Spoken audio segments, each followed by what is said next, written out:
So here we are on the balcony of our Kiev apartment. As you can see, loads of Swedish fans, few English fans as well. I've seen a few flags of St George, but there's going to be 18,000 Swedes in the stadium today, around 4,000 England fans, so the majority Swedish support. But the stadium's just down here. Come and have a look. We're on the balcony, just right the way down in the distance on the left-hand side. You'll see the shape of a football. So we're 5 minutes away, right in prime position, and everybody's very excited about the game.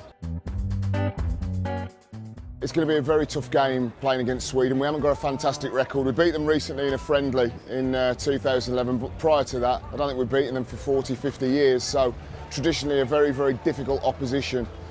Key men tonight for Sweden, well, Johan Almander, formerly of Bolton Wanderers, will partner Zlatan Ibrahimovic, I believe, and Seb Larsson, of course, over on that right-hand side. So those are three players, absolutely, that everybody in the England team will know about. A big physical presence up front, good width with Larsson, getting crosses in. But I think that this England side can exploit certain weaknesses, and that's coming from crosses.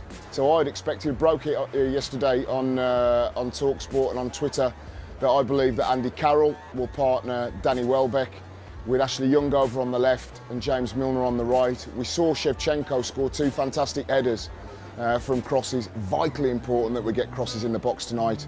And like I say, the big man, the big Liverpool striker that ended the season very, very well, alongside Danny Welbeck. The last game, of course, perhaps for those two players, with Wayne Rooney to come back in perhaps against Ukraine, that those are my four key players. Almander, Zlatan Ibrahimovic, perhaps Seb Larsson as well for Sweden, and add Andy Carroll into the mix. Yeah, I think it is a good move playing Andy Carroll up front. I think that we need to be positive. What we didn't do is create too many chances against the French. We only had one shot on target, and of course that was Jolien Lescott's goal compared to the 15 that France had. Traditionally and realistically, you need to be getting into the double figures mark over a game to be able to have plenty of options, getting shots on target, to be able to then of course score 1, 2, maybe 3 goals.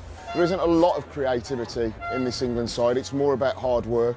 But if we can get the ball to Ashley Young on the left, we know what he does. He looks to cut inside. James Milner can get down the right-hand side and get crosses in. So for me, it's a good move and a bold move by Roy Hodgson to go 2 up top.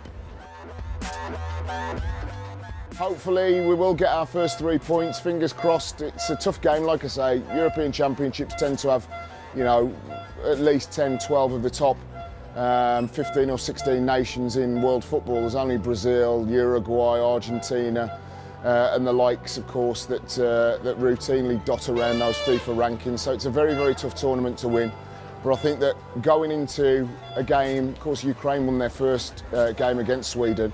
So whatever happens for Ukraine against the French tonight, they have a realistic chance of qualifying in that final game against England. So I'll be much more confident leaving our apartment in Kiev to go off to Donetsk with 3 points in the bag for the Three Lions tonight.